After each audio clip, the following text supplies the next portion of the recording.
Florence Bascom, first woman Ph.D. at Johns Hopkins, first elected to Geological Society, 1894. Mrs. Baroda was a little provoked to learn that her husband expected his friend, Gouvernail, up to spend a week or two on the plantation. They had entertained a good deal during the winter. Much of the time had also been passed in New Orleans in various forms of mild dissipation. She was looking forward to a period of unbroken rest, now, an undisturbed tête-à-tête with her husband, when he informed her that Gouvernail was coming up to stay a week or two. This was a man she had heard much of but never seen. He had been her husband's college friend, was now a journalist, and in no sense a society man or a man about town, which were, perhaps, some of the reasons she had never met him. But she had unconsciously formed an image of him in her mind.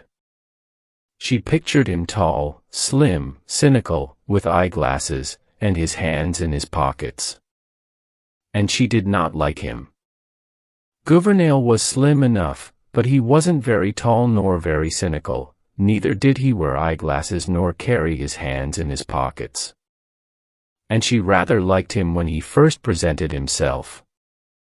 But why she liked him she could not explain satisfactorily to herself when she partly attempted to do so. She could discover in him none of those brilliant and promising traits which Gaston, her husband, had often assured her that he possessed.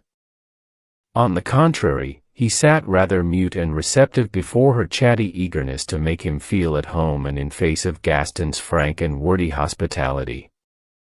His manner was as courteous toward her as the most exacting woman could require, but he made no direct appeal to her approval or even esteem. Once settled at the plantation, he seemed to like to sit upon the wide portico in the shade of one of the big Corinthian pillars, smoking his cigar lazily, and listening attentively to Gaston's experience as a sugar planter. "This is what I call living," he would utter with deep satisfaction, as the air that swept across the sugar field caressed him with its warm and scented velvety touch.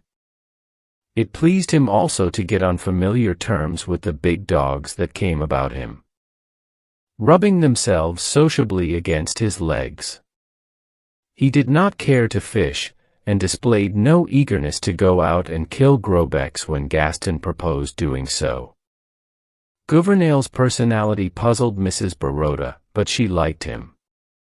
Indeed, he was a lovable, inoffensive fellow. After a few days, when she could understand him no better than at first, she gave over being puzzled and remained piqued. In this mood she left her husband and her guest, for the most part, alone together.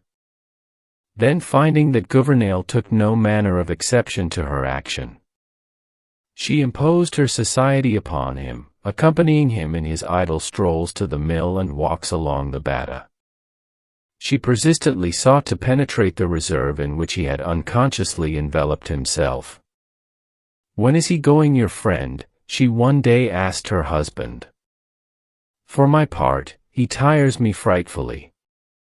"Not for a week yet, dear." "I can't understand, he gives you no trouble." "No. I should like him better if he did, if he were more like others, and I had to plan somewhat for his comfort and enjoyment."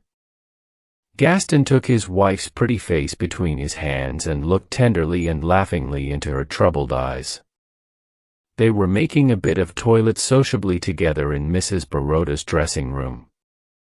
"You are full of surprises, ma belle," he said to her.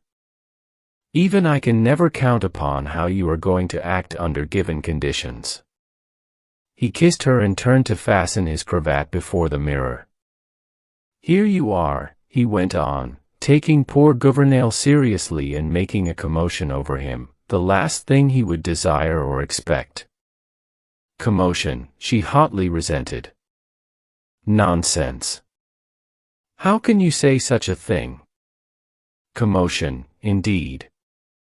But, you know, you said he was clever." "So he is.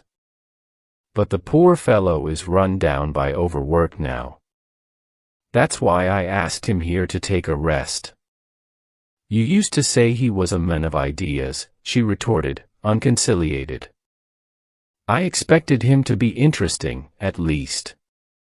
I'm going to the city in the morning to have my spring gowns fitted. Let me know when Mr. Gouvernail is gone. I shall be at my Aunt Octavie's." That night she went and sat alone upon a bench that stood beneath a live oak tree at the edge of the gravel walk.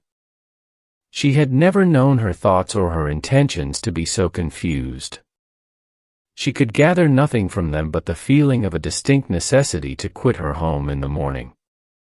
Mrs. Baroda heard footsteps crunching the gravel, but could discern in the darkness only the approaching red point of a lighted cigar. She knew it was Gouvernail, for her husband did not smoke. She hoped to remain unnoticed, but her white gown revealed her to him.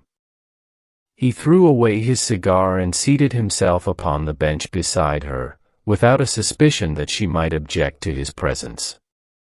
"Your husband told me to bring this to you, Mrs. Baroda," he said, handing her a filmy, white scarf with which she sometimes enveloped her head and shoulders. She accepted the scarf from him with a murmur of thanks, and let it lie in her lap. He made some commonplace observation upon the baneful effect of the night air at the season. Then as his gaze reached out into the darkness, he murmured, half to himself, "Night of south winds, night of the large few stars. Still nodding night." She made no reply to this apostrophe to the night, which, indeed, was not addressed to her. Gouvernail was in no sense a diffident man, for he was not a self-conscious one. His periods of reserve were not constitutional, but the result of moods. Sitting there beside Mrs. Baroda, his silence melted for the time. He talked freely and intimately in a low, hesitating drawl that was not unpleasant to hear.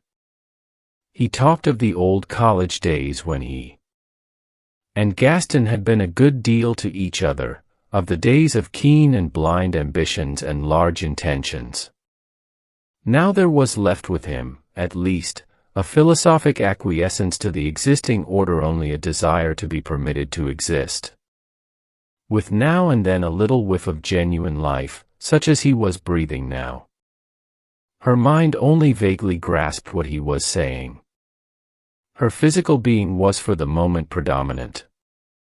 She was not thinking of his words, only drinking in the tones of his voice.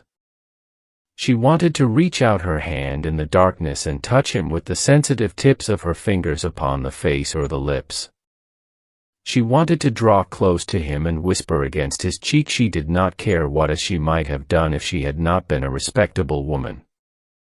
The stronger the impulse grew to bring herself near him, the further, in fact, did she draw away from him. As soon as she could do so without an appearance of too great rudeness, she rose and left him there alone. Before she reached the house, Gouvernail had lighted a fresh cigar and ended his apostrophe to the night. Mrs. Baroda was greatly tempted that night to tell her husband, who was also her friend, of this folly that had seized her. But she did not yield to the temptation. Beside being a respectable woman, she was a very sensible one, and she knew there are some battles in life which a human being must fight alone. When Gaston arose in the morning, his wife had already departed. She had taken an early morning train to the city. She did not return till Gouvernail was gone from under her roof. There was some talk of having him back during the summer that followed. That is, Gaston greatly desired it, but this desire yielded to his wife's strenuous opposition.